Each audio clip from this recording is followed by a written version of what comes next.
Sirens blare. Smoke rises. People scatter.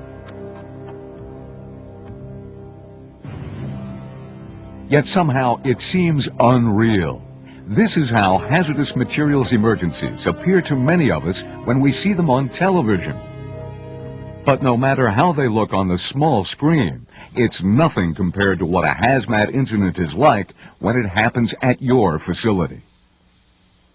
When you face a chemical emergency in real life, you and your company are dealing with an event that could quickly grow out of control, threatening the entire area, including surrounding communities. No one ever knows when a crisis will occur, but that doesn't mean that your company is helpless. You can prepare for emergencies by having a written plan of action, an emergency response plan. In fact, the Occupational Safety and Health Administration, OSHA, feels that this is so important that they require all employers who deal with hazardous materials to have one of these plans. The Emergency Response Plan helps emergency responders to prepare for hazardous chemical accidents before they occur. The plan has two primary functions. It is a reference to be consulted during an incident and a training tool for emergency responders. These two functions support the major purpose of the plan, to mentally prepare all responders for a crisis before one takes place. Every chemical crisis is unique and unexpected. Even so, these situations often follow certain patterns and usually have a number of elements in common. The Emergency Response Plan shows workers how to recognize these patterns and how to react to them effectively.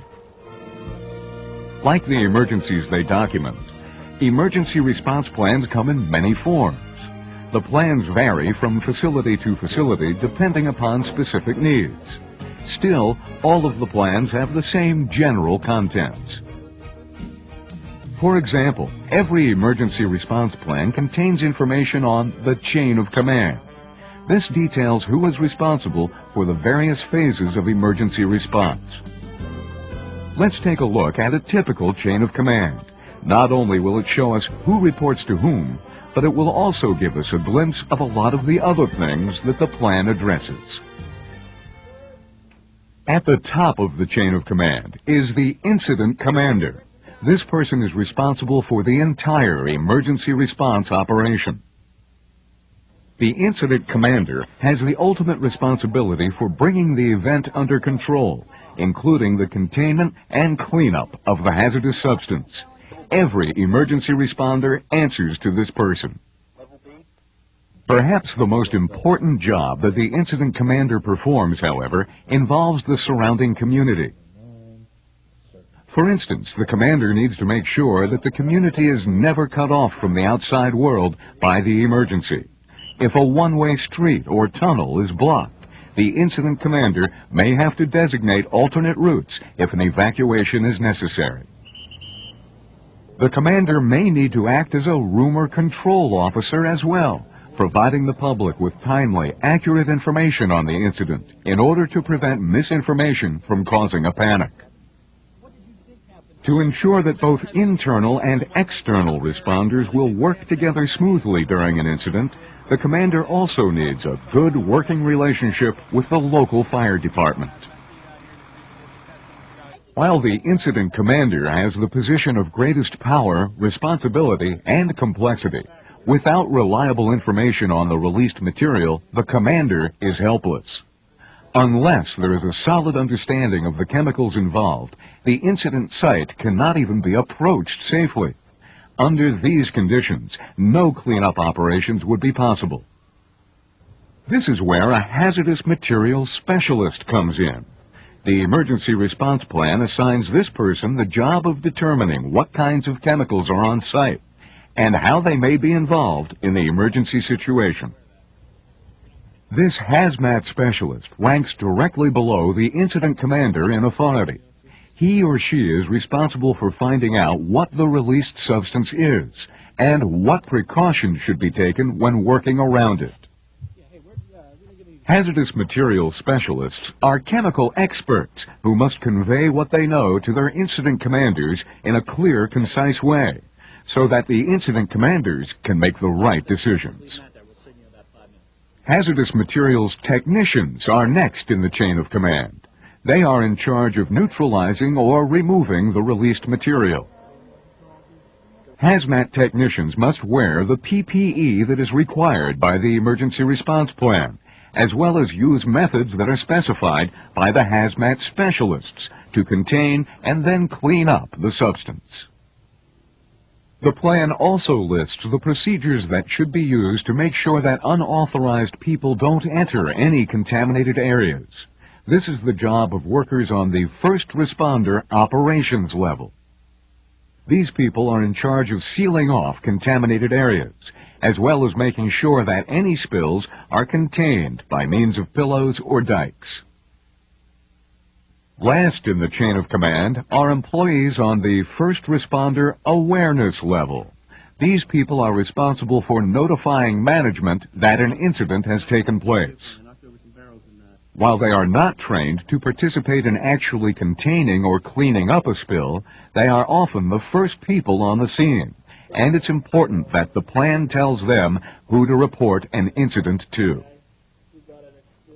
Although each link in the chain of command performs functions which require very specific training, everyone in the chain must be able to communicate with each other.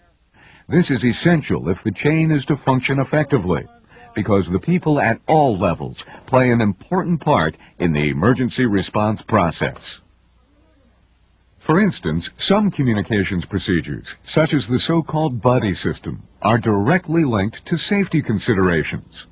Whenever responders need to enter a contaminated area, OSHA requires that at least 2 workers enter the incident site at the same time.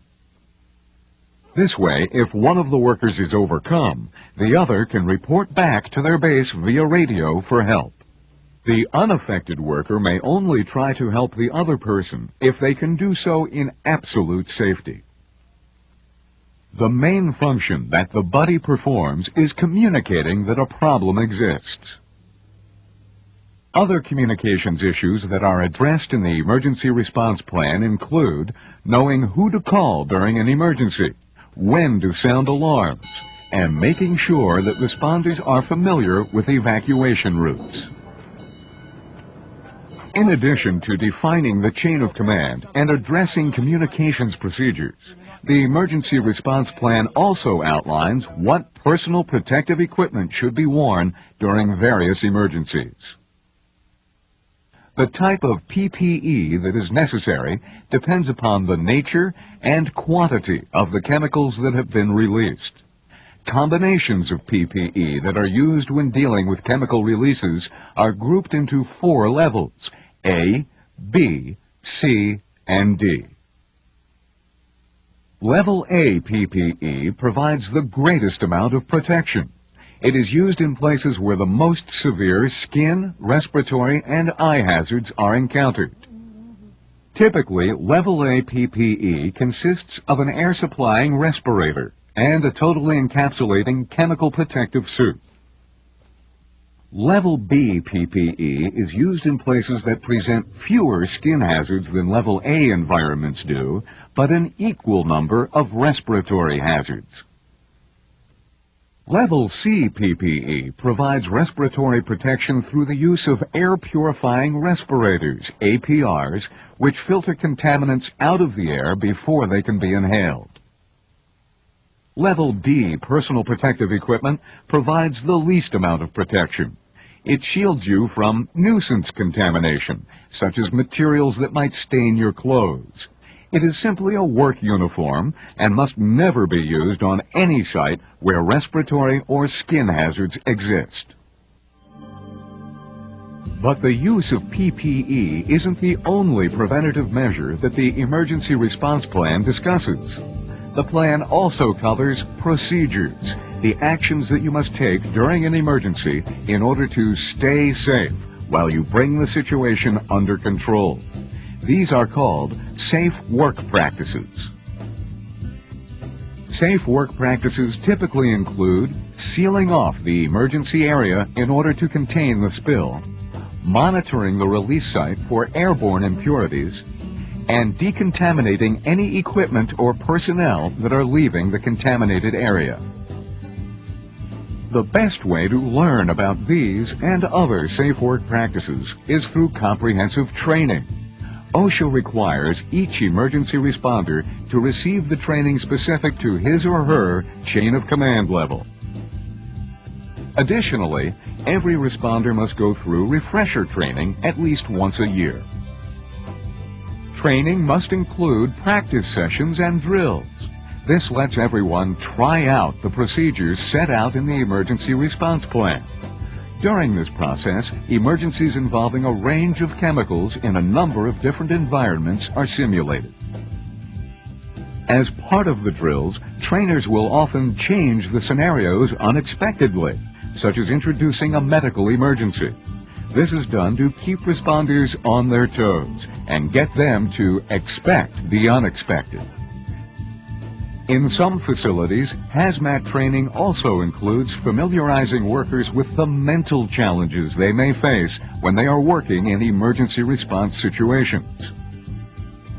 This might address the need to stay focused over an extended period of time, or how to deal with seeing people who have been severely injured. Mental preparedness is often the key to a successful emergency response operation. In fact, many experts say that what goes on in the minds of employees is the most crucial part of responding to an incident.